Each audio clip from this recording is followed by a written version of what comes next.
लेकिन ये भी एक सच्चाई है मुख्तार अब्बास नकवी जी कि अलग अलग जगहों से वीडियोस आए, कई जगहों पर ये देखा गया कि अगर कोई सब्जी वाला बेचने वाला वो मुस्लिम है तो धर्म उसका पूछा जा रहा है। लोगों के मन में एक शंका का बैठ जाना एक बहुत बड़े संक्रमण की चेतावनी है। अगर इस डर की वजह से बहुसंख्यकों के मन में भी अगर डर बैठ गया ऐसा कि इनकी वजह से फैल रहा है, तो वो भी एक ऐसी सच्चाई है जिसका इलाज जरूरी है। देखिए, मैं इससे बिल्कुल आपसे इत्तेफाक करता हूँ। किसी भी तरह से मजहब के रूप में, मजहब के नाम पर किसी को न प्रताड़ित किया जा सकता है, ना मेरे देश का कानून इसकी इजाज़त देता है, ना संविधान देता है और ना समाज देता है। मैं एक बात बता दूं आपको, हमारा देश जो है अगर सेकुलर है, अगर हमारे देश में सहिष्णुता है, टॉलरेंस है, तो वो कोई हमारी सरकार की वजह से या आपके मीडिया की वजह से नहीं है। इस देश के बहुसंख्यकों के समावेशी सोच और संस्कृति और संस्कार की वजह से है। और इसीलिए हमारा देश सेकुलर डेमोक्रेटिक कंट्री है। पड़ोस का पाकिस्तान इस्लामिक कंट्री बन गया जब देश का बंटवारा हुआ, इसलिए नहीं। लेकिन उससे भी इंपॉर्टेंट है ये जो साइबर ठगों की टीम है, इन साइबर ठगों की टीम से भी हमें होशियार रहना होगा। जरूरी नहीं है जो वीडियो आपको दिख रहा हो, जो वीडियो वायरल हो रहा हो, वो सच हो। अभी मेरे मोबाइल पे कई ऐसे वीडियो आते हैं, दूसरे लोग गाली दे रहे हैं किसी समाज को, किसी को कुछ कह रहे हैं, किसी को कुछ कह रहे हैं। इसलिए हमें इस बात से होशियार रहना होगा।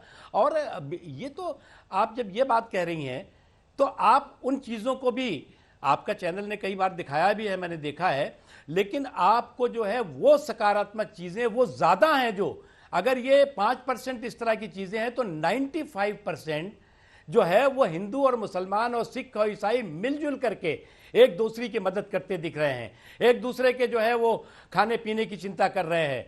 तमाम ऐसी जगहों पे देखा है जहाँ पर जो है वो एक ऐसा एक बहुत दर्दनाक किस्सा था जिसमें कि एक हिंदू भाई की अर्थी को मुसलमानों ने कंधा लगा करके पहुंचाया। कई जगह ऐसा है जहां मुस्लिम्स की समस्या आई, हिंदुओं ने खड़े होकर के किया। यह भी सकारात्मक तस्वीर है इस देश की जी। और इस देश की सकारात्मक तस्वीर को कुछ लोग जानबूझ करके नकारात्मक पेंट करने की सुपारी लेकर काम कर रहे हैं। मेरा जो है आरोप है कि ये लोग सुपारी लेकर, और ऐसे संकट के समय में भी, ऐसी संवेदनशील समय में भी जो उनकी हरकतें हैं वो निश्चित तौर से न देश के हित में है, न समाज के किसी तबके के हित में। किस किस ने ये सुपारी ली है सर? अब वो तो सुपारी के जो है वो सूरमाओं की लंबी लिस्ट है, आपको मालूम होगा। लेकिन एक बात, ये बात सही है कि ये अगर आप देखें तो 2014 के बाद से ये बेचैन, ये हताश निराश आत्माएं कभी चैन से नहीं बैठी। लेकिन ये है कि हमें ये लगता था कि इन हताश और निराश और बेचैन आत्माएं इतने संकट के समय में, न केवल मेरे भारत हिंदुस्तान में बल्कि जो पूरी दुनिया में ये संकट है, तो कम से कम जो है वो कुछ तो जिम्मेदारी और कुछ जो है ईमानदारी का परिचय देंगे। लेकिन वो तो कहते हैं ना, चोर चोरी से जाए, हेरा फेरी से न जाए। तो ये जो है वो हेरा फेरी में अभी भी लगे हुए हैं। लेकिन इनकी हेरा फेरी और चोरी सारी की सारी एक्सपोज हो चुकी है और इस देश के लोगों ने एक्सपोज की है। ये देश जो है वो, हम अनेकता में एकता केवल हमारे लिए कहावत नहीं है, ये हमारा जो है वो एक तरह से अहद है, संकल्प है। और उस संकल्प के साथ हम आगे बढ़ रहे हैं। ये सब चीजें, इसका असर नहीं पड़ेगा। और इसका आप देख रही हैं असर कि मैंने आपको पूरी बात नहीं कही, कोई भी मंदिर हो, मस्जिद हो, गुरुद्वारे हो, कोई भी धार्मिक स्थल, अगर वहां धार्मिक गतिविधियां नहीं हो रही हैं तो वो इस बात का सबूत है कि मेरे देश में, हमारा देश ऐसा देश है कि जिसमें सारे धर्मों के लोग रहते हैं, धर्म को न मानने वाले भी रहते हैं। तो इसलिए जो है वो धर्म के लोग भी हैं, अधर्मी भी हैं, लेकिन जो है सब लोग इस मामले में एकजुट होकर के इस लड़ाई में लड़ रहे हैं। बिल्कुल।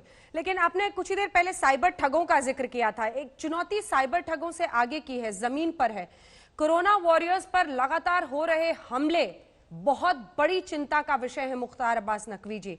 चाहे वो इंदौर हो, मुरादाबाद हो या हावड़ा की तंग सोच वाली गलियां हो, जहां पर डॉक्टर्स पर, आशा कर्मियों पर, जो अपनी जान जोखिम में डालकर उनकी जान बचाने के लिए, टेस्ट करने के लिए वहां पर पहुंच रहे हैं, उन पर हमला हुआ। इसका क्या इलाज है? मैं आपको बताऊं, आपको बताऊं, एक मुरादाबाद में भी एक घटना हुई, तो मैंने वहाँ पर वहाँ के जो लोग थे उनसे पूछा। मैंने कहा भाई आपने क्यों ऐसा किया? ये तो आपकी सेहत के लिए, आपके स्वास्थ्य के लिए, आपकी सुरक्षा के लिए लोग गए थे। अरे बोले नहीं साहब, अभी सुबह हमारे पास एक वीडियो आया है कि ये लोग आएंगे, तुमको कैसी सुई लगाएंगे कि या तो तुम मर जाओगे और या तुम जो है वो अपंग हो जाओगे, बर्बाद हो जाओगे। और वो वीडियो जो है वो लगभग उस आबादी के सभी लोगों के पास जो है वो, आजकल तो स्मार्टफोन है आपको मालूम है, वो सब तक पहुंच गया था। बाद में पता लगा, वहां की पुलिस ने पकड़ा भी, उस स्रोत को भी पकड़ा, वो पता लगा एक बहुत बड़ी पॉलिटिकल पार्टी से संबंधित व्यक्ति था जिसने इसको वायरल किया था। कौन सी और उस पार्टी तक कहां से पहुंचा वो तो पुलिस अपना पता लगाई। अब वो छोड़िए, इसलिए जो है वो उस तक कहां से आया वो भी जांच हो रही, पता लगेगा। लेकिन एक बात है, इसीलिए मैंने कहा ये साइबर ठगों का पूरा एक जाल है, और उससे गुमराह होकर के लोग जो है वो कंफ्यूज होकर के, ये जो कंफ्यूजन क्रिएट करने का पूरा ब्रिगेड चल रही है, उससे कंफ्यूज होकर के लोग जो है वो इस तरह की हरकतें करते हैं। हमें जो हमारे सेहत के कर्मी हैं, सुरक्षा के कर्मी हैं, स्वास्थ्य के कर्मी हैं, उनका सम्मान करने की ज़रूरत है, उनका अपमान करने की ज़रूरत नहीं।